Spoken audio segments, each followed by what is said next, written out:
The year 1914, a world on the brink. Few could have predicted the cataclysm that awaited. World War I, a conflict of unprecedented scale and brutality, forever changed the course of human history. From the quiet fields of France to the bustling cities of America, the lives of millions would be irrevocably altered. This Great War, as it came to be known, was a clash of empires, ideologies and technologies, leaving an indelible mark on the 20th century. The world before 1914 seemed confident, even arrogant. Progress marched onward, yet beneath the surface, tensions simmered. Old rivalries festered between nations. A tangled web of alliances bound them together in a dangerous embrace. When the assassination of Archduke Franz Ferdinand, heir to the Austro-Hungarian throne, shattered the fragile peace, the world watched in disbelief as Europe plunged into the abyss. To understand the Great War, we must first delve into the cauldron of European politics in the early 20th century. A potent mixture of nationalism, imperialism and militarism created a climate ripe for conflict. Each nation, fueled by a sense of its own importance, sought to assert its dominance on the world stage. Nationalism, a powerful force, fostered intense pride and often a dangerous sense of superiority. Imperial ambitions drove nations to compete for colonies, resources and prestige. Militarism, the belief in military strength, led to an arms race that left Europe armed to the teeth. The great powers, Germany, Austria, Hungary, Russia, France and Great Britain, eyed each other with suspicion, their arsenals growing ever larger, and the potential for war looming ever closer.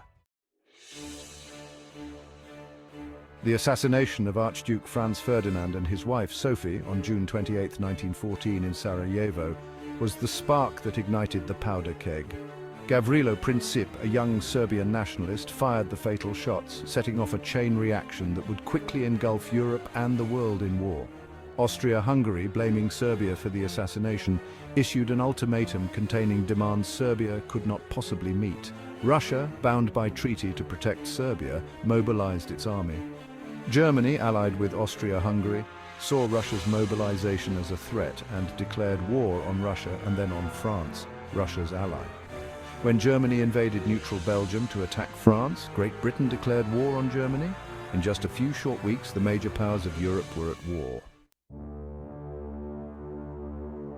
Section 4, Life and Death in the Trenches, a new kind of warfare. World War I introduced a new and terrifying form of warfare, trench warfare. Millions of soldiers on both sides found themselves locked in a deadly stalemate, facing each other across a desolate no-man's land crisscrossed by trenches, barbed wire and machine gun nests. Life in the trenches was a horrific ordeal. Soldiers endured constant shelling, machine gun fire and the ever-present threat of sniper attacks. Disease was rampant and the stench of death permeated the air. Yet amidst the horrors, camaraderie and a shared sense of purpose helped soldiers endure the unimaginable. Section 5. The Marne and Verdun Battles of Attrition. The early years of the war on the Western Front were marked by a series of bloody battles that resulted in staggering casualties, but little change in the front lines. The Battle of the Marne, fought in September 1914, halted the German advance on Paris, but signaled the beginning of the long and bloody stalemate. The Battle of Verdun in 1916 became a symbol of the war's brutality. For 10 long months, French and German soldiers clashed in a battle that claimed over 700,000 lives. Verdun became a synonym for the horrors of trench warfare, a battle of attrition in which human life was sacrificed on a massive scale. Section 6, Global Conflagration, the World at War. While the Western Front was the scene of some of the war's most brutal fighting, World War I was truly a global conflict. The Ottoman Empire joined the Central Powers, drawing the Middle East into the war. Fighting raged in Africa, Asia and the Pacific. The war at sea, with its submarine warfare and naval battles, disrupted global trade and brought the war to every corner of the globe. The war also had a profound impact on the home front. Women took on new roles in factories and shipyards, filling the void left by men fighting at the front. Governments mobilized their economies for war, implementing rationing and other measures to support the war effort. The war touched the lives of everyone, soldier and civilian alike.